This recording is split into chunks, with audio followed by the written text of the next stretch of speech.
estar aqui a pensar.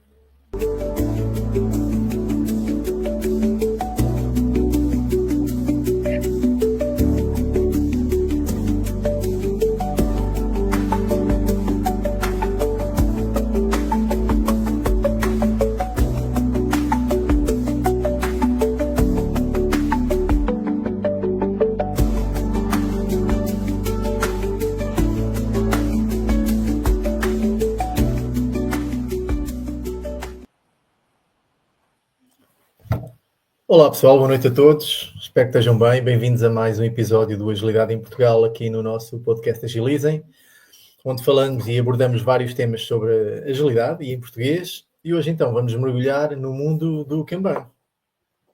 É isso mesmo, Vitor. Boa noite, pessoal, sejam bem-vindos aí, para quem nos acompanha de casa, é sempre um prazer enorme estar aqui convosco, e hoje, como o Vitor falou, vamos falar de Kanban.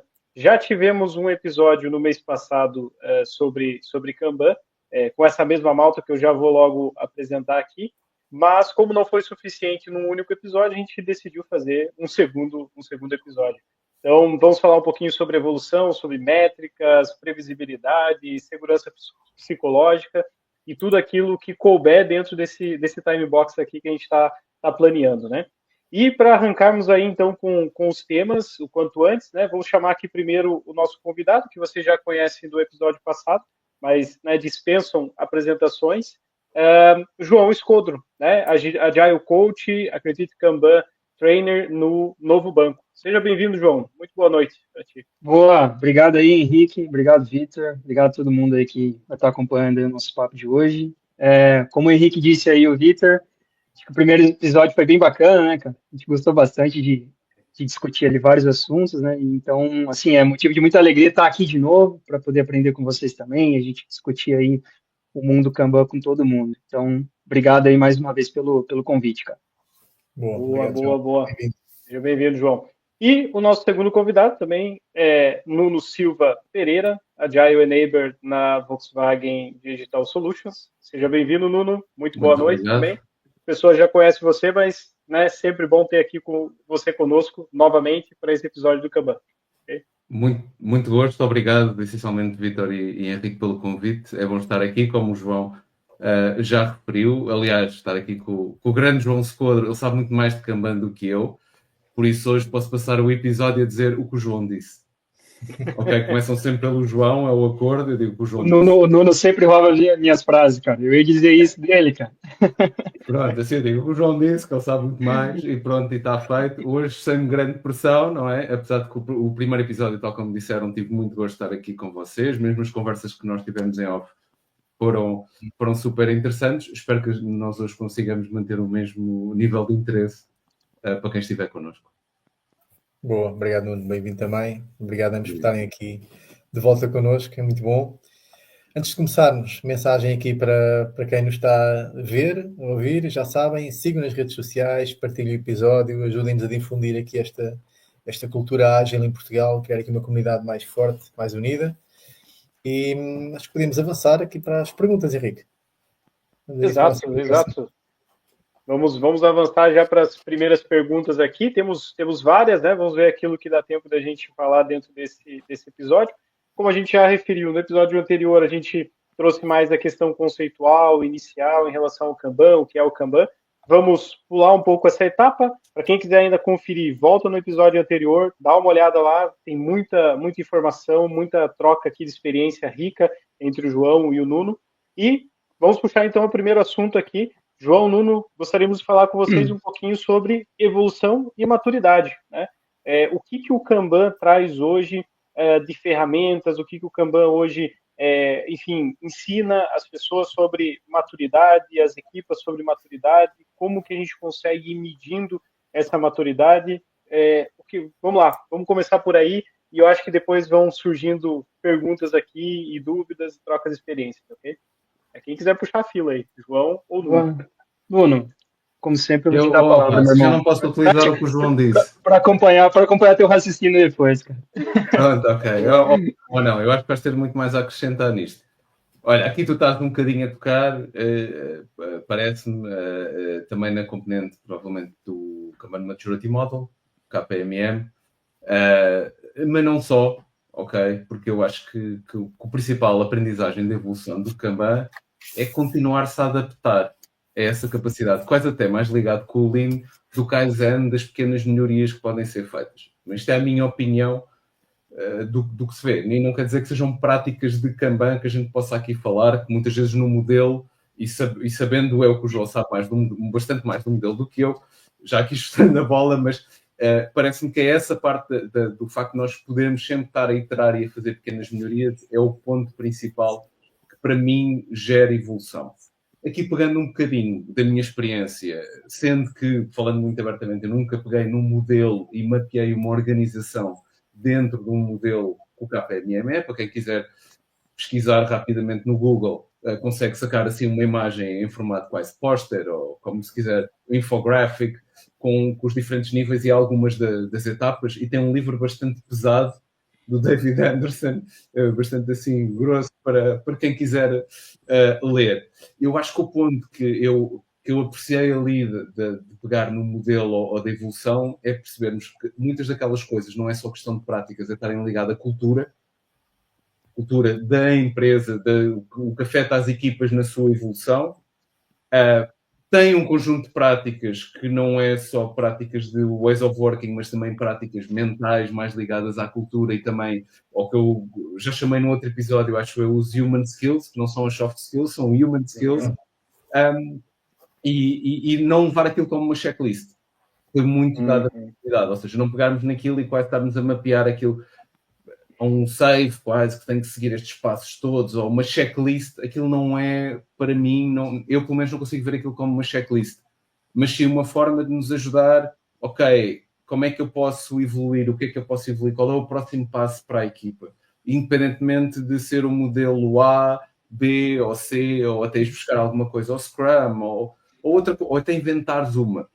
Ok, eu acho que conforme a tua maturidade vai, ou a equipa, se pegarmos quase no Tuckman's Model, não é? Até esperando que a equipa não cresça e não fique só num platô, fica ali, ok, há sempre pequenas melhorias para fazer. Se calhar não são aqueles passos incrementais que nós sentimos no início, não é? Quando começamos a adaptar e vemos, epá, estamos a puxar coisas, não é? Que nós também falámos no outro episódio. E finalmente estou mais focado. São os primeiros passos do Maturity Model, não é? Quase ali ali um bocadinho 2. Mas quando começamos a chegar mais para o topo da tabela, já não são assim, se calhar saltos são grandes, mas é nos focarmos em pequenas melhorias, porque o nosso produto, o nosso serviço, a nossa equipa, o nosso ambiente que nos rodeia vai sempre mudando. Por isso vamos ter que sempre nos adaptar. E eu acho que essa é a lição principal para quem queira utilizar um KPMM ou outra, é essa capacidade. Eu acho que é isso que as equipas, para quem possa aprender e queira explorar isto, é assim que eu sugeria que as pessoas interpretassem este modelo ou a evolução. É que há sempre evolução possível, não quer dizer que sejam passos tão grandes quando no início, não é? É como uma relação amorosa, vamos ser sinceros. No início aquilo é tudo, corre tudo bem, depois vais falar com 20 anos de casados. Já são evoluções mais pequenas, pronto. Mais significativas, né? Exatamente. É tudo válido. Só estou a dizer que não é normalmente aqueles saltos tão grandes como no início de uma relação, e está tudo bem. Não quer dizer que não tenhas que manter a chama acesa. Mas não são aqueles passos tão grandes. Pronto. Por isso é assim que eu vejo aqui um bocadinho desta evolução antes de passar aqui ao João. Sim, é importante manter essa melhoria contínua no casamento também, não é? Estar sempre. Sempre, com certeza. Eu acho que é o passo mais difícil, hein? É o mais desafiante, hein? Porque no começo a conquista é mais fácil, agora depois manter, né, 100%, realmente tá aí o desafio, hein? Fazendo uma analogia aí simples, tá? Tranquilo. Boa. E tu, João? Cara, eu acho que o Nuno resumiu bem, né? Quando a gente fala de método Kanban, então a gente tem uma abordagem ali, né, que a gente chama de False Summit Plateau. O que seria isso? A gente nunca chega na perfeição. Às vezes a gente começa a acompanhar um serviço ou outro, uma equipa, e aí a gente vê que, olha, mas a gente não tem muita coisa para melhorar aqui. Cara, nós temos. Sempre vai ter algo para a gente evoluir, para a gente melhorar. A gente nunca chega nessa perfeição. E aí, como que o método, ele traz isso de uma forma muito forte. Então, como o Nuno comentou de novo, né, pequenas evoluções, onde a gente vê que talvez a gente possua ali algumas políticas que ainda são problemáticas, que não funcionam muito bem. Então a gente vai identificando isso e aos poucos a gente vai tentando melhorar. E aí eu acho que está uma diferença daquilo que é evolução com revolução, né? Geralmente, eu já vi vários profissionais aí da área de agilidade chegam aí, né, numa equipe, num serviço, olha, a partir de hoje tudo muda, né? Isso causa uma série de problemas, disrupções, ataque até a identidade das pessoas que ali trabalham, né? As pessoas se sentem para baixo, pô, eu sempre trabalhei de uma maneira errada, né, e agora tudo muda, as coisas, então, pô, eu fui aqui inútil, né, preciso melhorar também e tal, e o Kanban não. Então a gente vai identificando aos poucos, a gente vai melhorando aos poucos, nós vamos celebrando, né, as melhorias. E aí um artefato, né, como o Nuno comentou, o KMM, que é uma framework ali, né, como se fosse um mapa ali onde a gente consegue identificar os vários níveis de maturidade da organização. Uma coisa interessante é que para cada nível de maturidade, nós temos práticas diferentes, resultados diferentes, uma cultura diferente e por aí vai. Então, imagina que o Henrique está num serviço ou numa organização de maturidade nível 2. Os obstáculos, problemas, desafios e até as melhorias que o Henrique tem colocado vão ser diferentes daqueles resultados e práticas e qualquer outra coisa que o Nuno tem na equipa dele, que é um nível de maturidade 1. Então, a gente tem práticas apropriadas para cada nível de maturidade, para que a gente também não chegue colocando, olha, vai mudar dessa forma, às vezes nós não estamos preparados. Então, aquele exemplo que a gente deu no episódio passado, acho que ele é muito importante. Às vezes a equipe está entendendo ainda que a limitação de trabalho é importante, que a gente consegue fazer mais, que a gente consegue reduzir tempo de entrega, mas não adianta a gente chegar e já querer limitar o fluxo de ponta a ponta, porque eles ainda não entendem, não têm a essência daquilo vivido. Então a gente começa um passo atrás. Vamos limitar por pessoa, vamos observar os resultados, até que a gente chegue num nível de maturidade. Já a gente está falando de 2 e 3, que a gente consegue ter uma limitação de trabalho de ponta a ponta. Todas as colunas têm ali suas limitações. Então, quando a gente olha para o KMM, ele ajuda a nós entendermos onde nós estamos, as práticas que nós precisamos para poder chegar num nível superior. E aí a gente tem cadências novas, práticas novas, resultados novos e por aí vai, né? Então, acho que a evolução é algo que está no DNA do Kanban, e aí chega o KMM também para auxiliar a gente a saber onde que eu estou e onde eu quero chegar. É mais ou menos isso. Ok, então em vez de ser só diagnóstico, tu tens também ações em cada nível, digamos assim, ou práticas, como disseste, que te ajudam a perceber o que é que eu tenho que fazer para subir para o próximo nível a seguir.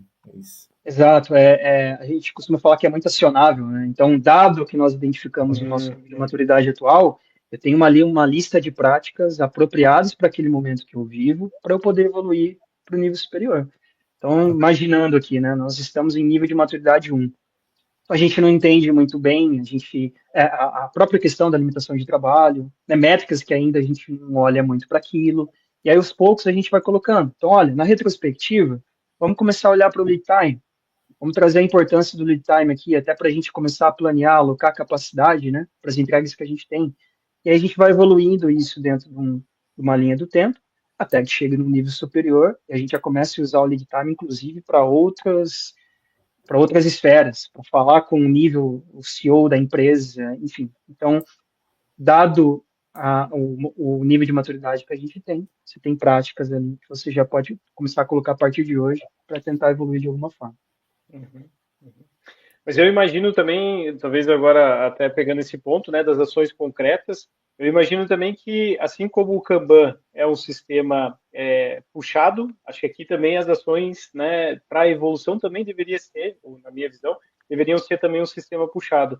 Ou seja, não empurrar a melhoria por empurrar, né? Esperar que às vezes os problemas surjam dentro das equipas, às vezes, né, venha com dados e fatos, que aí fica muito mais fácil de você evoluir, né, do que você talvez empurrar só por empurrar para chegar num determinado nível, né, do KMM.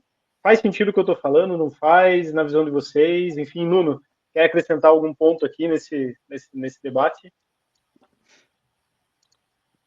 Sem som, não. Estás em mute, Nuno. Quem nunca? Foi soar. Peço desculpa. O que eu digo tantas vezes, estás em mute. Também às vezes dizem-me a mim, faz parte. O João pegou aqui num ponto que é o que tu estás, que eu acho, a tu sentir que é o que tu estás a falar, Henrique, que é evolução versus revolução. E quando estás a falar mudança, e de repente sentes que só tens que... Tu metes um mapa destes e dizes, nós somos um 2, eles são um 3. Parece que estás a comparar quase, desculpem o termo, se calhar bolinha vermelha, a minha é maior que a tua, ou qualquer coisa assim. Não é isso que é relevante, percebes? Ou seja, o perigo de utilizarmos esta questão, e depois até se calhar daqui a bocadinho entrarmos na conversa das métricas, pode ser isso. Estás a perceber? É que o contexto pode ditar, e depois aqui partilhando nas métricas algumas histórias, o contexto pode muito ditar. Ou seja, esta ferramenta, o João aqui descreveu um bocadinho mais, pode ser utilizada muito bem como para quem a consegue dominar, sem muitas vezes sequer estar a expor à própria equipa. Ok? Porque aí pode estar a dizer, eu sou um 1, tu és um 3, a gente já tem práticas assim. Não é esse o nível de contágio que tu queres. O que tu queres é dizer, olha, a equipa que está no 3, que não é relevante para eles ser um 3, um 4 ou um 20, ok, no final do dia. O que é relevante é, olha, aquela equipa conseguiu resolver este obstáculo que vocês também estão a dizer desta maneira. Querem conversar, querem ver como é que eles estão, quais as interações, aqui pensando no nível 3, que é o Fit for Purpose, de o quanto eles já se ligam, falam com os seus clientes, já têm um foco diferente, já não é um foco só de entrega por entrega, já pensam que o que entregamos é relevante. Esse é o poder que aqui provavelmente para mim está. Percebes? Tu pôres simplesmente as pessoas numa grid, ou as equipas numa grid, e a pessoa ir lá, como é que tu te sentirias, Henrique? Pois, né? É difícil, né? É uma situação bastante expositiva ali, né? E às vezes até o que eu percebo, né, é quando a gente quer evoluir de um nível para o outro, se a gente não tem muito argumento para evoluir, a gente não gera esse engagement, né? As pessoas estarem, olha, temos os fatos e dados, né? Olha, o nosso lead time aqui, sei lá, não estava bom, mas numa conversa muito aberta, para que a própria as próprias pessoas ou a própria equipe perceba, pá, faz sentido a gente evoluir para um nível 2, né? E vamos em busca disso. Eu acho que aqui eu quis trazer também essa conexão com o próprio Kanban, né? Ao invés de eu empurrar backlog para a equipe fazer só por fazer, não. Vamos começar a puxar menos, e aqui também para as ações, né? Tem que tentar puxar, não puxar menos necessariamente, mas puxar aquilo que faz sentido, para os problemas que a gente tem enquanto equipa. Não para os problemas futuros. Os problemas futuros, é para o futuro, né? Não é para agora. Acho que é um bocado disso. Sim, o Nuno resumiu bem aí já no início, né? Quando o Nuno disse que não é uma checklist, né? E eu já vi várias pessoas usando como checklist. Então eu faço isso, isso e isso, estou no nível XPTO. Não é. Para a gente saber se nós estamos num nível mesmo, ali, num nível identificado do KMM, por exemplo, a gente tem que observar os benefícios, se a cultura mudou, se a maneira como nós pensávamos até então mudou, a gente pensa de uma maneira diferente, quais são os resultados que a gente está obtendo. Então, não é porque eu limitei trabalho numa coluna que, ok, estou aqui com hiperlimitado, está tudo certo, já limito o trabalho. Não. Quais são os benefícios? Está mexendo os ponteiros das métricas ali que a gente tem? Né? O que isso está trazendo para a gente depois de a gente discutir nas próprias retrospectivas, né? Que a gente vai identificar ali as melhorias. Então, não é checklist de forma alguma. A gente e aí eu acho que o Henrique tocou num ponto muito importante, né? Não é empurrar. Então, é eu identificar aquilo que precisa ser melhorado e consertado, né? E aí eu tenho práticas adequadas para consertar aquele problema, mas não é só colocar a prática, observar o benefício e o resultado que eu tenho com aquilo ali. Boa. Henrique, eu ia saltar para as métricas, mas vê lá se queres continuar a perguntar uma coisa. Vamos a isso. Não, acho que a AMM para mim está mais do que esclarecido, sai daqui com uma bagagem e um conhecimento ainda. Sim, com certeza. Sim. O Nuno tocou aqui num ponto que me vou pensar, que é a questão do lead time e estamos a falar de generalizar as coisas, de comprar equipas, etc. O que é que vocês acham, eu já vi este exemplo, de usar um lead time a nível organizacional? Alguém dizer, olha, para todas as minhas áreas e as minhas equipas eu quero que o lead time seja X dias. Isso para vocês faz sentido, não faz sentido? O que é que acham? Eu acho que você tem que ter aí um alvo, né? Eu acho que primeiramente não é a gente chegar, olha, eu quero que a equipa do Vitor tenha 100 dias e 150 de lead time. Eu acho que o objetivo principal é reduzir tempo de entrega, né? Uhum. Agora, se a gente vai chegar num número X ou número Y, isso vai depender muito da forma como a gente caminha e da evolução que a gente está colocando. Mas, sim, eu já vi muitos casos, ou seja, olha, a gente quer reduzir o lead time aqui da equipe, o tempo de entrega do serviço em 30%. que é o que o mercado pede para a gente hoje, que é o que, inclusive, vai fazer com que a gente saia na frente de um concorrente. Então, tem uma base, né? Você quer chegar num resultado, mas que tem uma base por trás. Não simplesmente falar, eu quero que todas as minhas equipes aqui tenham lead time com 10 dias, né? Então, assim, eu acho sim que tem um alvo, você pode querer reduzir em porcentagem, em tempo de dias, mas desde que aquilo faça sentido, não porque eu tenho que reduzir. Né? Então, é mais ou menos essa visão que eu tenho. Não sei o Nuno. Nuno, o que você pensa, cara?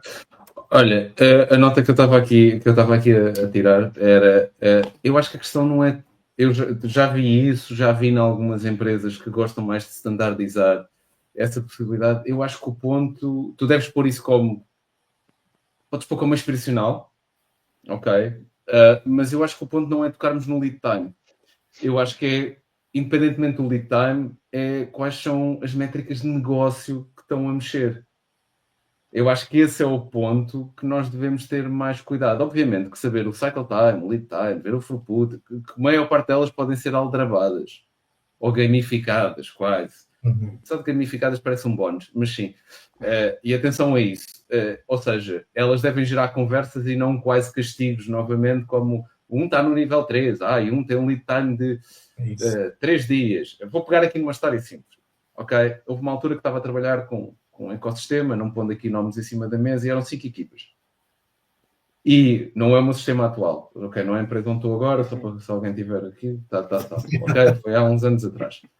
E havia uma equipa que tinha métricas espetaculares.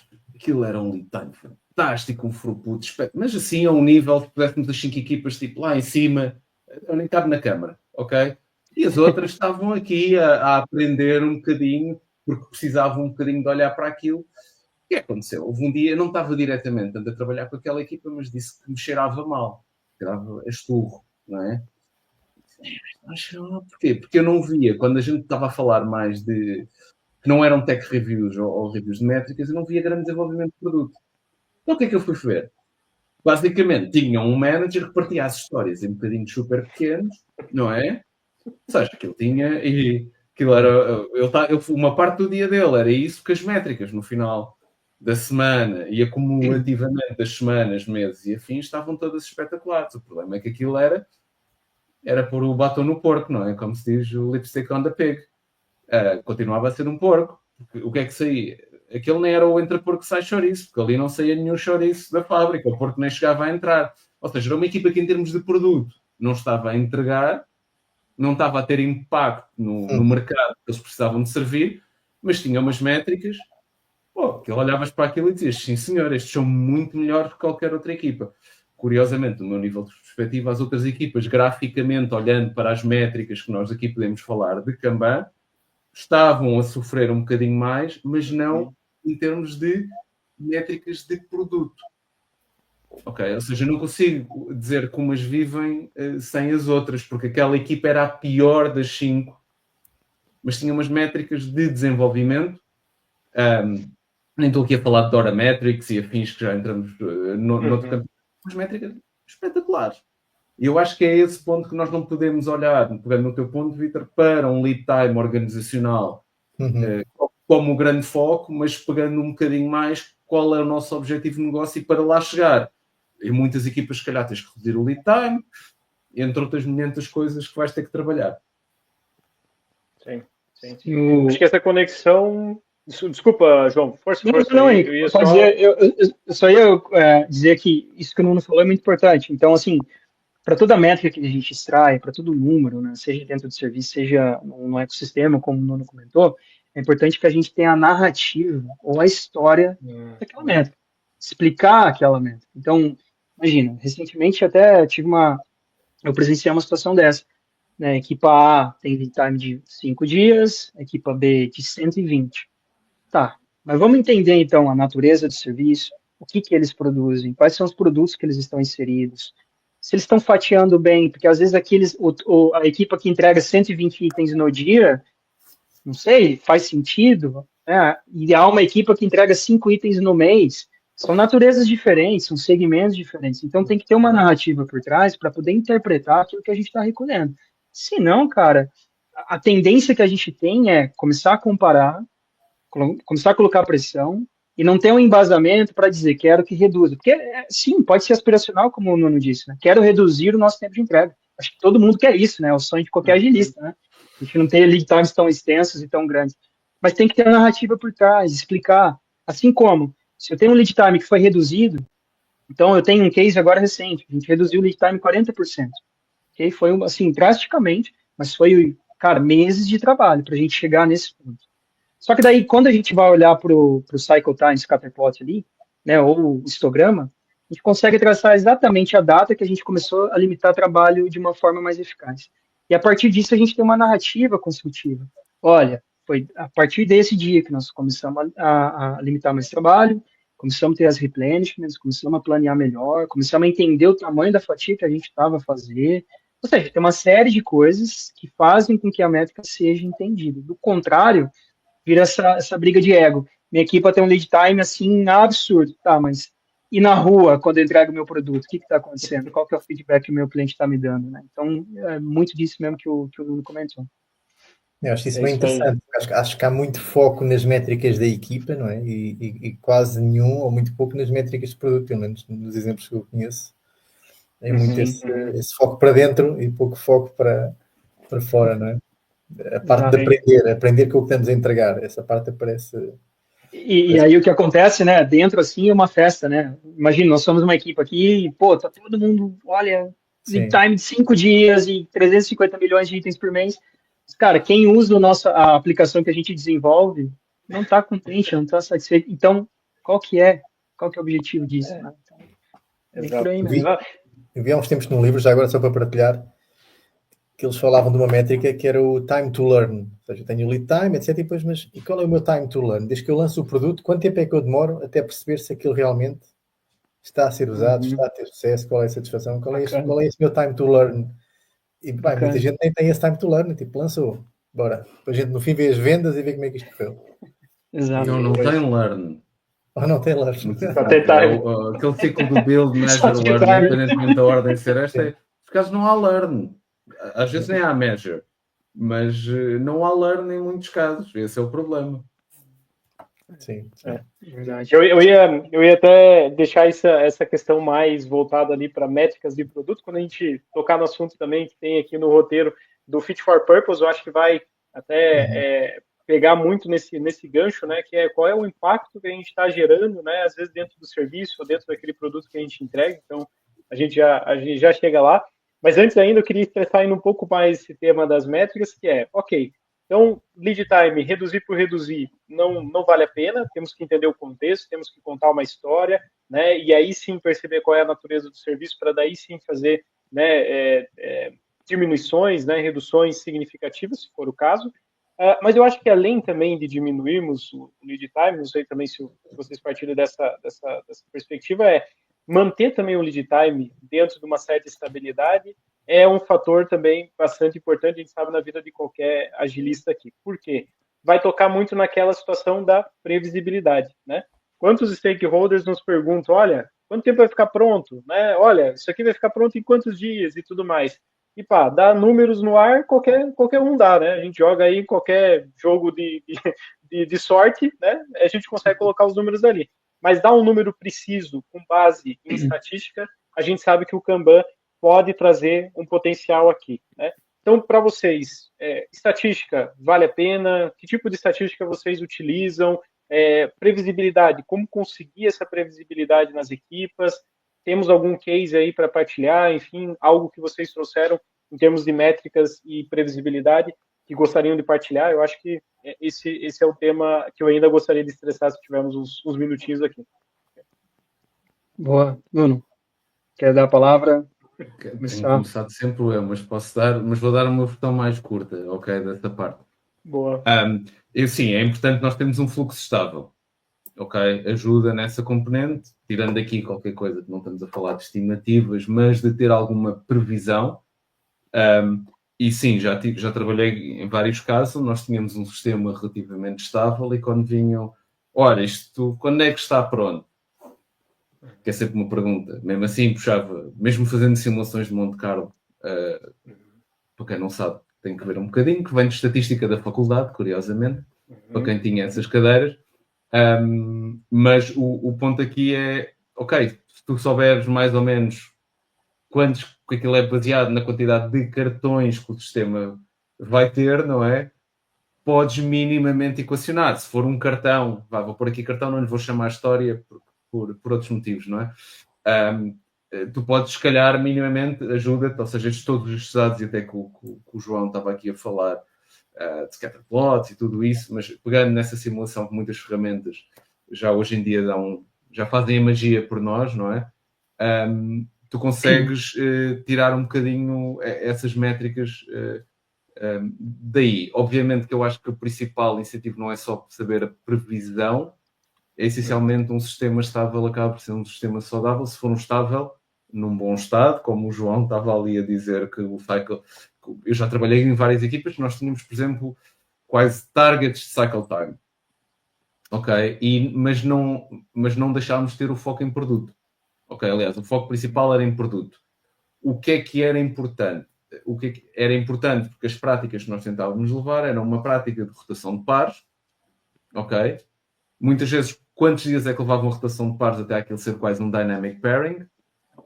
E bater que as histórias não fossem muitos dias para haver essa rotação de conhecimento, não fossem aquilo que depois de repente tornava-se um épico, quase uma saga tipo Stranger Things, 6 temporadas, nem sei quantas são, já não me lembro, vou ver agora a última quando sair, por isso posso estar aqui a dizer uma bacurada, mas o ponto é fatiar a um ponto que não deixava de gerar valor para um utilizador, ou até podia ser uma história técnica, que são coisas diferentes e às vezes chamamos histórias a todos, mas não é esse aqui o ponto. É essencialmente de partires também quando faz sentido e te ajudar nesta passagem de conhecimento. Ou seja, estes sistemas estáveis foram bons, mas como o João também disse há bocado, nós temos que adaptar à realidade que temos. Ou seja, não podemos muitas vezes comparar uma equipa de suporte que só atende a tickets que estão a vir, não é? Com uma equipa, por exemplo, que faça migrações de bases de dados. Provavelmente as duas vão ter cycle times ou lead times, são coisas diferentes. Flow time, que também essa também é utilizada no project to product, não podemos ter flow time e pôr as duas no mesmo saco. Não é? Porque estamos a falar de coisas completamente diferentes. Ou seja, quando dizemos, ainda há bocado do Vitor, a empresa toda, e o João disse bem, é bom termos um target de reduzir e termos isso como aspiração de focarmos. Agora, não podemos pôr todas as frutas no mesmo saco. Não dá uma salada de frutas. Pode ser bom, é docinho, mas não quer dizer que sempre resulte bem. Exato. E aí que entra a parte da narrativa, né? Entender, contar a história e mostrar isso da devida forma. Acho que um ponto também da previsibilidade, quando a gente fala, é que quando a gente tem esse fluxo estável, né, como o Nuno comentou, então a gente tem entregas aí com uma certa frequência, a gente não observa tantos gargalos dentro do nosso fluxo, a gente tem lá os percentis de confiança, né? Então, geralmente a gente usa o P85, né? Que isso quer dizer? Baseado num tempo, né, vamos falar aqui, nos últimos 3 meses, a nossa equipe aqui, 85% das entregas que nós fizemos levaram até 19 dias. Então, geralmente, quando alguém vem nos pedir coisa, a primeira pergunta que eles fazem é: quando eu vou receber? Eu mesmo sou esse cliente, né?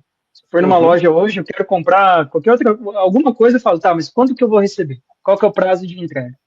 Então, para isso, quando a gente tem esse fluxo estável que o Nuno comentou, a gente consegue dizer, olha, baseado aqui na nossa estatística, tem 85% de chances aí de vocês receberem aí em até 20 dias. Se passar de 20 dias, vai ser alguma coisa muito pouca. Até 25, com quase 100% ali de certeza. Então, a gente consegue ter isso na ponta da língua. Mas aí entra uma segunda questão. Para que haja previsibilidade, e a gente acerte aí, né, nesse forecasting, a gente tem que reduzir variabilidade do sistema.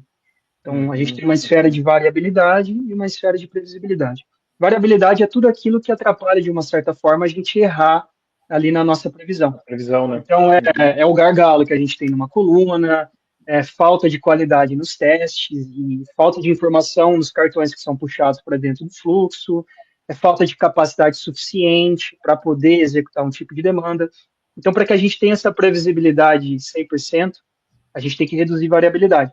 E aí entra uma métrica muito interessante, é uma das minhas principais aí.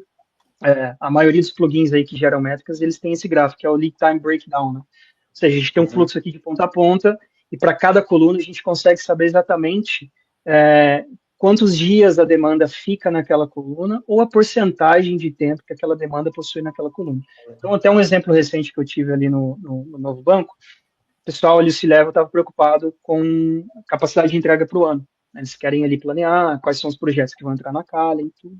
E aí a gente deu ali uma previsibilidade com 85% de chance, e esse lead time era um pouco extenso, não casava com a expectativa que eles tinham. Então eu falei, cara, vamos fazer o seguinte, vamos ver como que a gente consegue reduzir isso e dentro do nosso fluxo, quais são as etapas que a gente tem que atacar primeiro. Então a gente pegou, fizemos uma amostra ali dos dados e a gente viu que, cara, quase 60% do tempo das atividades ficavam paradas ali na coluna de UAT. Geralmente é uma coluna de aprovação que não compete a nós, compete ao sponsor, a quem pediu a atividade, só que eles demoram muito tempo para aprovar aquilo mesmo que eles pediram. E aí a gente identificou que o problema está ali. Começamos com algumas práticas, até políticas de descarte, ou seja, se o cartão ficar por mais de 6 dias ali naquela coluna, ele vai ser descartado. Cara, você vai receber isso quando a gente tiver capacidade futura. Então isso até ocasiona hoje um pouquinho de pressão das pessoas, olha, eu pedi, eu tenho que aprovar.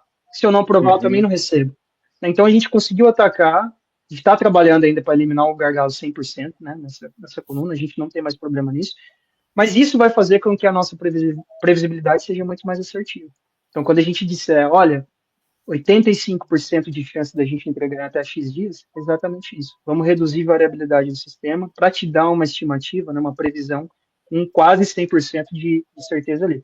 E assim, isso que o Nuno falou também muito, muito bacana. Quando a gente fala ali da simulação de Monte Carlo, né? Eu utilizo muito a simulação de Monte Carlo em todas as equipes que eu acompanho.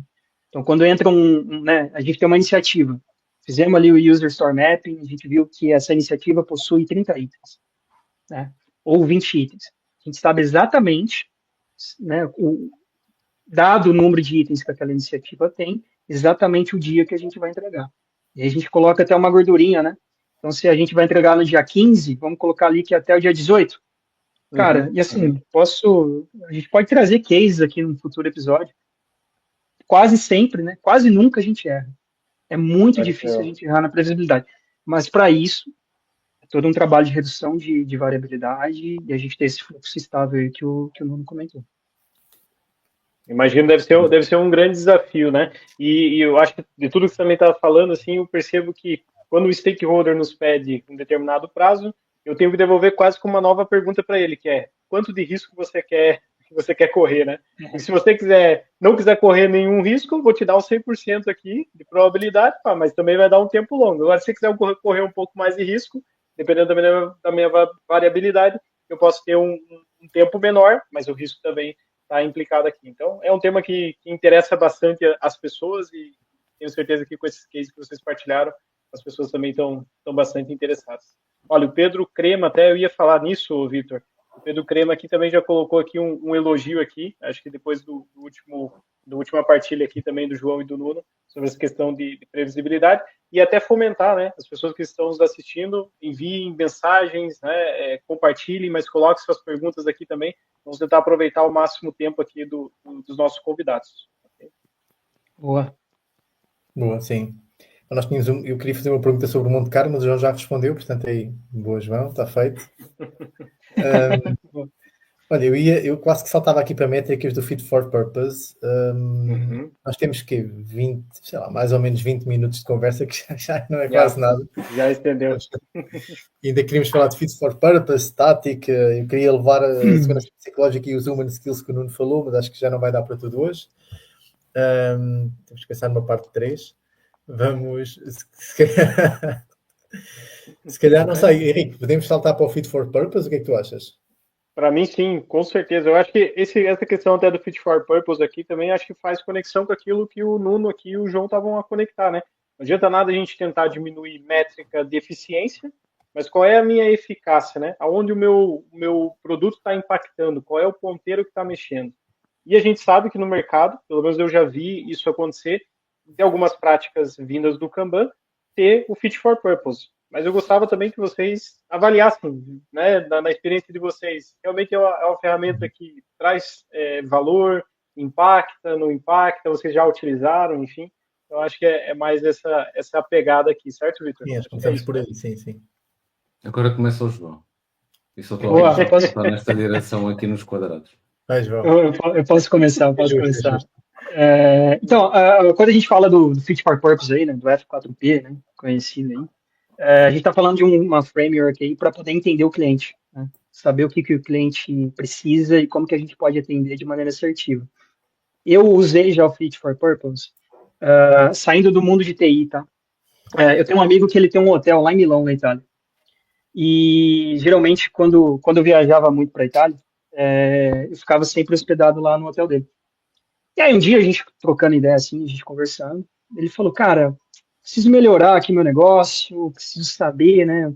Na verdade, o que parte dos meus clientes, né? Eu preciso adequar aqui meu hotel, eu não sei o que eu posso melhorar, estou com essa dúvida. E aí, na época, eu já falei, cara, a gente tem como saber isso aí, saber exatamente o que eles acham e o que eles procuram. E aí o Fit for Purpose tem o questionário, né? A gente tem um inquérito ali, onde, de acordo com as perguntas, então eu respondo o que me fez procurar aquele serviço, ou aquele hotel, nesse caso, né? Estou trazendo para vocês.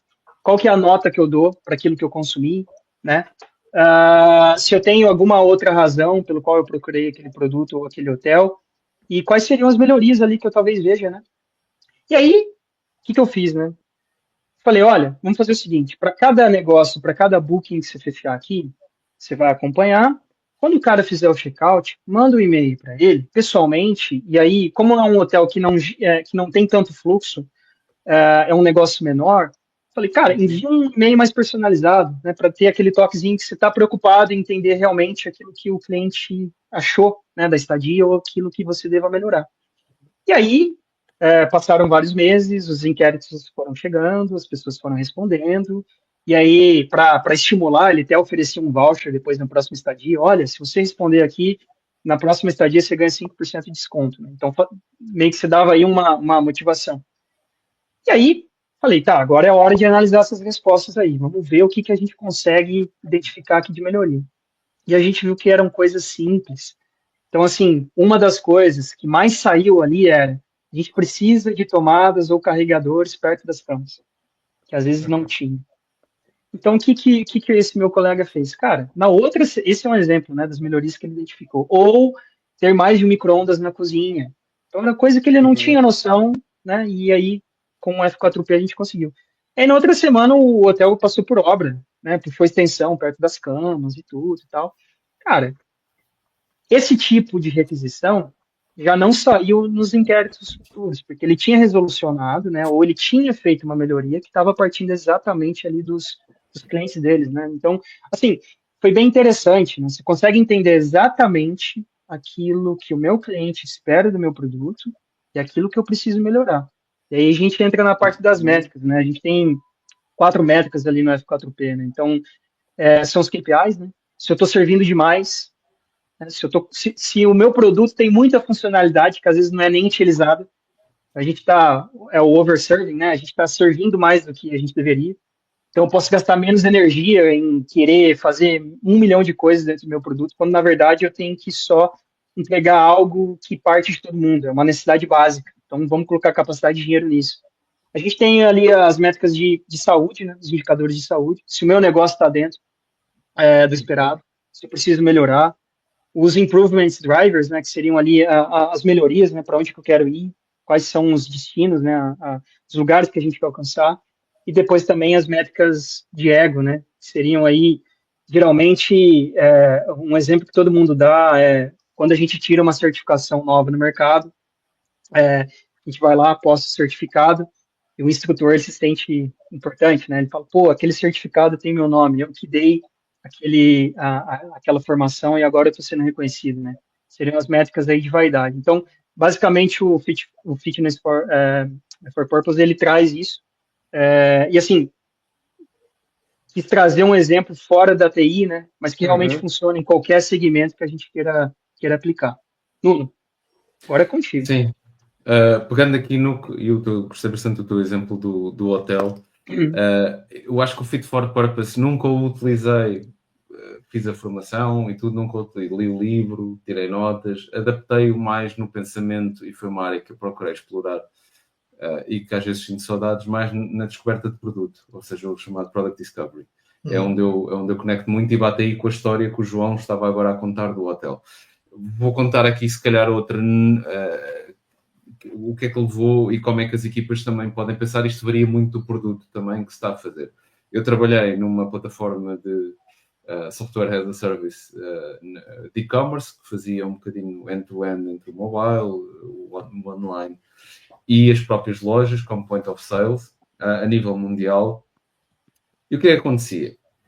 E aqui, se calhar, conectando com outro tópico que vocês também queriam, que era tentarmos puxar as equipas um bocadinho mais para o upstream. Ou seja, perceberem um bocadinho mais como é que as coisas chegam, como é que elas podem chegar e ajudar a própria equipa a moldar o que realmente deve ser feito dentro da sua área ou até em conexão com outras para termos uma melhor plataforma. Então, o que é que era interessante? Como havia lojas espalhadas um bocadinho pelo mundo inteiro e muitas vezes nós viajávamos, não havia escritórios em todos os países, houve dois movimentos que criámos na altura. Um foi, efetivamente, as pessoas gostavam tanto ou acabavam por gostar do que faziam, eram lojas que havia na rua, que nós podíamos ver depois do trabalho. Ok? Isto era um ponto proativo das pessoas. Ou seja, o que é que acontecia? Passávamos, naquela altura, por exemplo, numa loja da Lego ou de outra marca qualquer e poderíamos, não eram todas, havia para uns umas 50 ou 60 marcas, global, no universo de 5.000. Mas poderíamos entrar na loja, ver um bocadinho como é que era a interação, até podia ser um produto que tu comprasses, ou podias fingir de quase cliente mistério de fazer algumas perguntas. Havia algumas pessoas que se apresentavam como, olha, eu desenvolvo a plataforma que tu estás a utilizar enquanto lojista, que era uma das personas. O que é que se lá? As pessoas, ainda bem, eu estou aqui a falar com uma das pessoas que desenvolve. E começava ali, a desenvolver todos os dilemas que tinha no seu dia-a-dia. E como é que poderíamos melhorar aquela ferramenta que eles utilizavam, que nós não recebíamos de outra fonte de informação que também introduzimos mais, que era ter um Customer Success Team que trazia semanalmente ou muito frequentemente para muitas das equipas também os retailers, não é? Peço desculpa. Então, nós tínhamos a informação quase do headquarters, não é? Ali da casa-mãe, que falava assim com os lojistas, mas para validar muitas das coisas íamos também ao outro cliente, que não era só quem pagava o produto, era quem utilizava o produto no terreno, que ele era utilizado no headquarters, na casa-mãe e depois na rede de lojas. Muitas vezes algumas até com componentes regionais diferentes, até por questões legais, ok? Porque isto envolvia shippings e afins. Ou seja, o que é que era o ponto? O ponto aqui era como o João trouxe, era o ponto de aprendizagem. E muitas vezes um colega nosso, imagina, uma pessoa trabalhava na parte do shipping, não interessa, trabalhavas numa área, e tu ias e ouvias uma coisa de isto não é da minha área, mas eu vou tomar as notas. O que acontecia? Iam e partilhavam com as equipas. Olha, eu estive na loja da Nike, não interessa, na Nike não era cliente, estive na loja da Nike, observei isto e aquilo outro. Okay, não afeta a minha, se calhar isto toca naquela equipa, toca. E partilhava em sítios abertos que as pessoas poderiam ir ver, pegar e adaptar para a parte do produto, da plataforma que estavam a desenvolver. Ou seja, este método de partilha que se tornou um bocado cultura da empresa na altura, já tem uns anos também, que se tornou na altura, ajudou muito a que nós não tivéssemos simplesmente, muitas vezes, vindo de cima, nós devemos desenvolver aquilo, mas não, nós fomos ao terreno, as pessoas que desenvolvem foram ao terreno, falarem com as pessoas que estão a utilizar aquilo no terreno e trouxeram estes insights. Obviamente que se calhar a estratégia macro continuava a vir de um C-level, não é? Porque tem aquela parte de estudos, etc. Mas depois todo o dia-a-dia do produto, aqueles incrementos que eram necessários à usabilidade do mesmo, a própria equipa que também ia para o terreno, ou seja, faziam-se quase excursões, road trips também entre as equipas, de muitas vezes ir a lojas, a diferentes lojas, até lojas que não trabalhavam connosco, para percebermos que sistemas é que utilizavam. Havia sempre lojistas às vezes abertos a falar, que dores é que sentiam, mesmo não sendo a mesma plataforma, simplesmente para estudar o mercado, não só por estudos de mercado, mas o estudo de mercado em pessoa. O que eu tirei muito isto é uma parte, daqui pegando na parte de experiência, outra é toda a capacidade de métricas que tu depois podes utilizar. Isto era só para dar também outro exemplo, pegando aqui no João, que é, e eu acho que essa é a parte que quem segue um bocado a trilha também, das suas partes, eu acho que aqui o Fit for Purpose vem no pensarmos métricas de produto, como o João também já falou, e há aqui uma data delas e é preciso calibrar para o que é que é utilizado. O que é que são as métricas de negócio, que é outro nível, ok? Podemos estar a falar de um CSAT, de um NPS, de um Customer Lifetime Value, de um ARPU, um Average Revenue per User, ou seja, há aqui vários custos de aquisição, são coisas que vemos normalmente a um nível mais alto e não tanto ao nível do segmento ou do serviço que muitas vezes podemos estar a servir. As métricas de fluxo, temos estado aqui a falar, não é? Mais recentemente, apesar de já ter uns anos, as DORA métricas, as métricas DORA. Podemos também ver aqui métricas conectadas mais com as DORA, com as Reliability Operational Metrics, muitas vezes consideradas dentro do campo do SRE, e também as métricas de qualidade. Okay, os defects, toda esta parte. Ou seja, eu acho que aquela parte do que eu tirei de sumo, na altura que fiz, isto já tem uns bons anos, foi, ok, espera aí. Isto ainda mais me bateu de, o produto não é só termos um fluxo espetacular.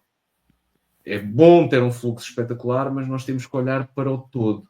E uma equipa que olhe para o todo e conheça o seu fluxo de uma ponta à outra do rio, não é?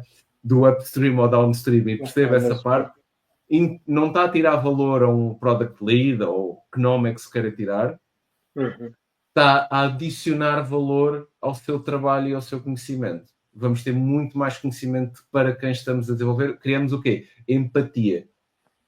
Ao criarmos empatia, estamos a criar conexão. E eu acho que esses são os pontos que eu tirava como maior valor desta parte, independentemente de poderem estudar um bocadinho mais a framework e as componentes e algumas métricas que falo.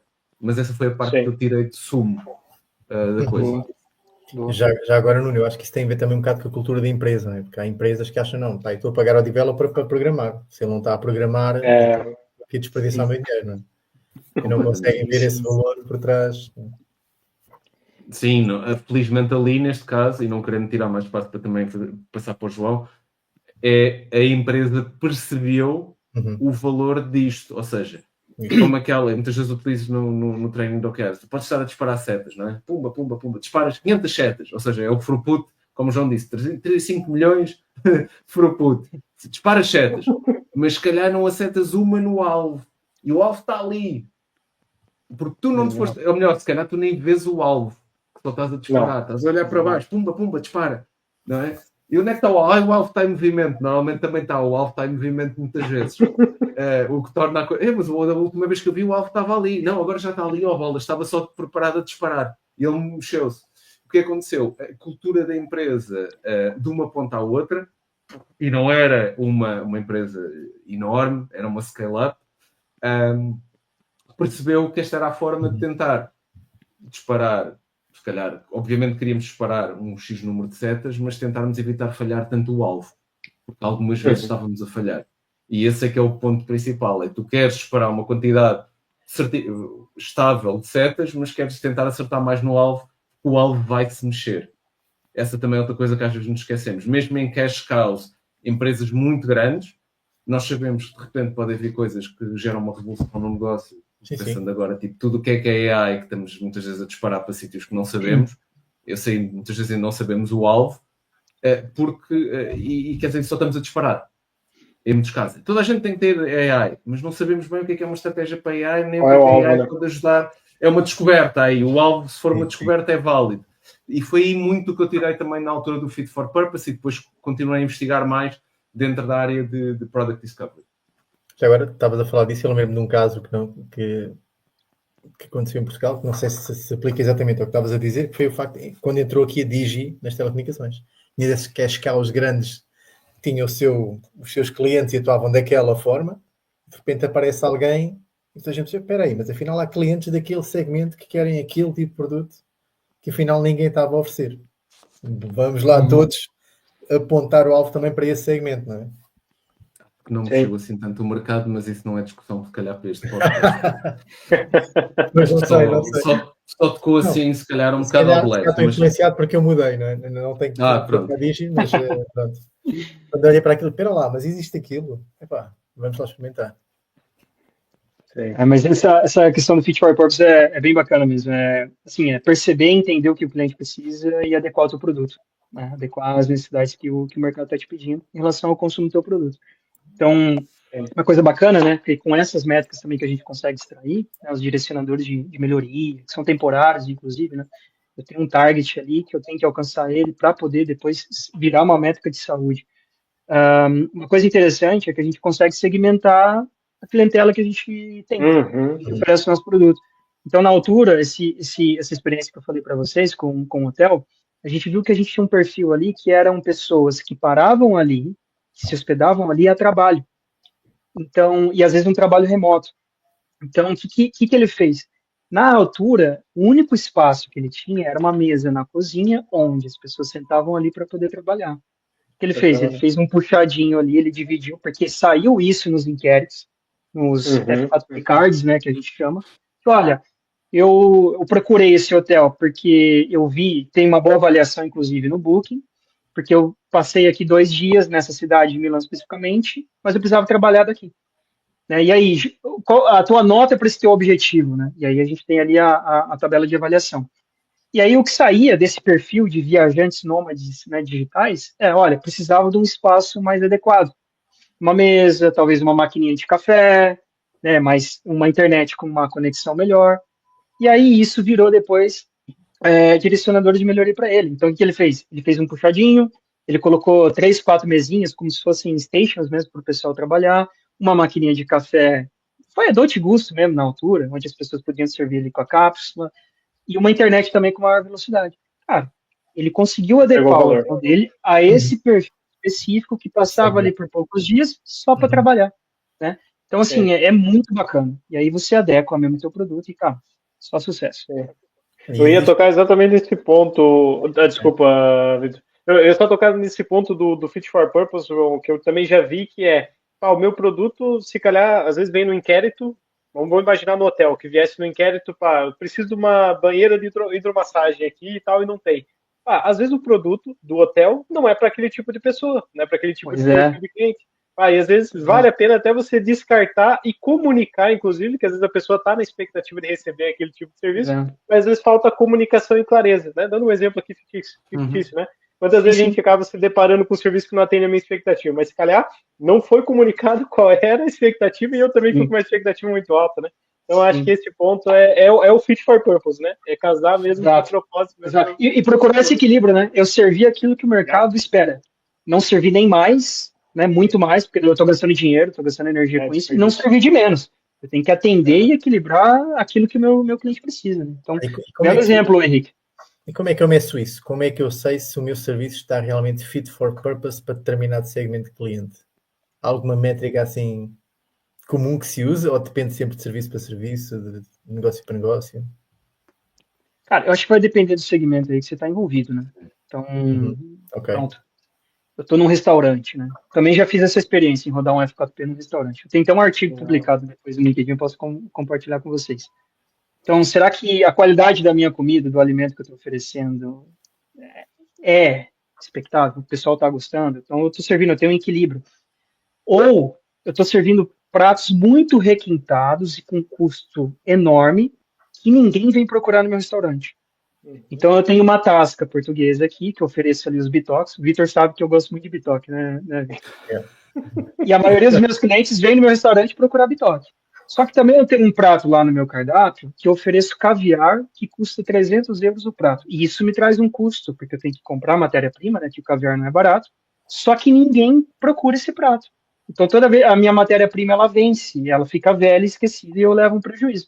Então, eu estou servindo mais do que eu deveria servir, porque a maioria dos meus clientes, que eles vêm procurar, são pratos ali típicos de tasca, né? Então, eu acho que tem que ter essa noção, Vitor, você vai ter também de acordo com o segmento que você está inserido. Né? Nuno. Exato. Não, é um excelente exemplo esse da tasca e pronto, quando vies a Portugal temos que ir comer um bitoque. Já sei. Não, mas tudo o que seja restaurantes, que muitas vezes até quase exemplos de pizzas e etc. são utilizados nas métricas, é um excelente exemplo. Tu tens um cardápio de uma lista e consegues facilmente, quase numa base diária, perceber que, por exemplo, não em tanto ao caviar, mas se calhar teres peixe para grelhar, que tem um custo à cabeça alto, do que em versus teres comida que consegues descongelar mais facilmente consegue gerar efetivamente mais negócio, porque as pessoas que procuram, imagina, até o local, não é? Até varia dentro de uma mesma cadeia de lojas, o local, por exemplo, mesmo roupa. Nós temos tipos de roupas diferentes dentro da coleção que muitas vezes conseguimos encontrar online, consoante a zona da cidade. Isso consegue-se ver em Lisboa. Ok? Tenho uma filha adolescente e às vezes diz: a coleção é melhor naquela loja da Zara do que na outra. Porque o movimento ou o target que a Zara estuda, acredito eu que nunca trabalhei para a Inditex, estuda de o que é que há aqui à volta desta loja. Ok, escritórios. Provavelmente o nosso target não vai ser o target de adolescente. Vai ser, se calhar, acima dos 25 anos. E até aos 50, dentro da nossa coleção. Ou seja, eles não vão encher a loja de peças para adolescentes. Se calhar vão ter peças de criança, porque já são mães ou pais que estão ali na zona. Se calhar numa zona que seja mais citadina ou que esteja escolas mais perto, se calhar vão pôr um bocadinho mais de moda adolescente. Não vão estar a vender roupa, a não ser que os pais vão lá, já que o meu filho comprou um casaco, eu também compro um casaco. Mas se calhar não vai ser o target daquela loja. Ou seja, eles conseguem estudar, e isso eu sei que eles estudam, o movimento de peças, tal como a tasca que o João descreveu, para perceber, e por isso ainda cada vez na roupa ainda há mais rotação de coleções do que havia antigamente, de qual é que é a próxima leva que nós vamos meter nesta loja para otimizar o dinheiro. Okay? E até mesmo a confecção. Isto já dava quase aqui uma conversa de supply chain à volta disto. Mas esse é o ponto principal. Seja a Tasca, seja as Zaras de Lisboa pelo mundo inteiro e outras marcas, eles utilizam isso. Porque não põem a mesma... algumas põem tipo um McDonald's, até mesmo esse é diferente de país para país e quase de região. Mas estas, por exemplo, um caso de uma Zara é claramente um que estuda o seu target ali à volta e os fluxos de movimento para adaptar, porque não seja por isso que eles são... que o senhor, que infelizmente já morreu, para ele, que era um dos mais ricos do mundo, não é? Tem uma lógica de supply chain e de estudo de todos os fluxos. Espetacular. Sim. E sabem muito o seu fit for purpose. Sabem muito bem o seu fit for purpose. E que troca dentro da mesma marca, que eles têm uma umbrella de marcas também, ainda podemos ter essa discussão, que a Inditex tem marcas quase que se canibalizam, mas eles têm que gerir um portfólio e dentro do portfólio ainda tem aquilo segmentado e muitas vezes lojas do mesmo grupo lado a lado. Tornam concorrentes entre si, né? São concorrentes entre si. Na mesma conseguem holding. viver bem com isso. E na mesma holding, exato. Sim. É muito interessante. Olhem, estamos no final. Mais uma vez, tínhamos ainda muita coisa para falar. Se calhar dava espaço para... não sei, para uma dica que vocês queiram dar para quem esteja no Kanban e queira aprofundar mais, queira evoluir mais, alguém que possa estar estagnado e agora o que é que eu faço, como é que eu melhoro ainda o meu Kanban, se calhar um espacinho para isso e depois fechávamos aqui o nosso podcast, pode ser? Sim. Espera, eu vou ler um comentário. Não, pronto. Espera, faço eu para o João depois ficar assim, beleza. Olha, já agora deixo aqui a dica, o João eu ainda não fiz, mas já ouvi o excelente feedback das formações que o João dá, enquanto trainer de Kanban, por isso sigam o João e vejam isso. O resto é muito... Há muita coisa que ler, nós falámos aqui de KPMMs, de Fit for Purpose, até se procurarem simplesmente livros de Kanban, práticas de Kanban, toques de Kanban no YouTube. Hoje em dia há parte fantástica, não procurem no TikTok, também não sei que não tenho, mas dava um vídeo de 30 segundos de Kanban e eu já sabia de Kanban. Hoje a sociedade poderia ser assim. Mas peguem e que essas coisas sirvam de inspiração. Vejam talks, que há muitas publicadas, de muita coisa, mesmo de eventos de Kanban, etc. Em português, em estrangeiro, em espanhol. Escolham o vosso idioma e casos de empresas, porque há muita coisa publicada, felizmente, e aprendam e tentem experimentar. Porque eu acho que o principal espaço para crescimento é ter um espaço onde experimentar. Tu podes ler tudo o que queiras, ou ouvir-me a mim, o João, a nós os 4 aqui a conversar, e depois chegas a um sítio que não tens... eu gostava de ser artista, plástico e pintar, mas não tenho uma tela, não tenho um pincel, não tenho tintas, não tenho como experimentar nem um papelinho com lápis para desenhar um rabisco. Estás a ver? Por isso, eu acho que o ponto fundamental é procurem também um sítio onde realmente possam crescer, porque a evolução do Kanban só parte num sítio, também parte aqui de um ecossistema onde tu possas fazer isso. Ok? Por isso tentem também, parte do vosso crescimento parte também por haver este match, independentemente seja Kanban ou outra outra técnica qualquer, é encontrarem um ecossistema onde possam continuar a aprender e a crescer com pessoas que também queiram o mesmo. E agora passo para o João. Boa, obrigado, Nuno. Boa.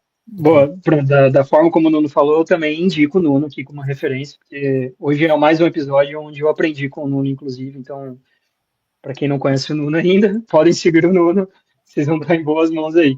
Mas eu acho que é por aí mesmo. Então, tem cursos, tem certificações, né? Acho que e se basear em boas referências, né? A gente tem um monte de boas referências aí que de fato já experimentaram, né? Como o Nuno disse, às vezes tem muita gente que fala teoricamente, mas nunca experimentou num campo aberto, então vai até um certo ponto de conhecimento, mas depois não consegue sair daquilo porque não experimentou, né? Não viveu aquilo na prática. E assim, acima de tudo, buscando conteúdos com referências, fazendo certificações, vou aqui copiar o Nuno de novo, é experimentar e saber que errar é bem-vindo, né? Então, cara, começar já amanhã com uma prática nova, com algo que aprendeu, né? Vamos começar a colocar aqui em execução, vamos ver se a gente observa o resultado, se a gente colhe benefício.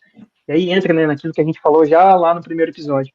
Se surte efeito, traz benefício, a gente continua. Se não, a gente vai para uma segunda, uma terceira, uma quarta opção, né? Então, errar é sempre bem-vindo, mas ter essa chance aí, né? Ter esse horizonte de experimentação, que eu acho que é o que depois traz aí toda a saúde, né? Seja para o conhecimento e seja para a aplicação. Então, boas referências, a gente está cheio aí, e experimentar. Acho que não tem outra forma de aprender a não ser experimentando. E errando, né? Acima de tudo.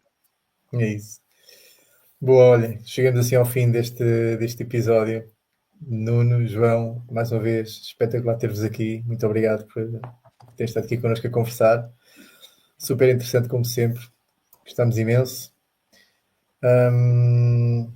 Acho que é isto, Henrique. Alguma coisa do teu lado? Sim, exato. Eu acho que excelentes dicas aqui também do João e do Nuno. Agradecer, né, o João e o Nuno aqui também pela participação.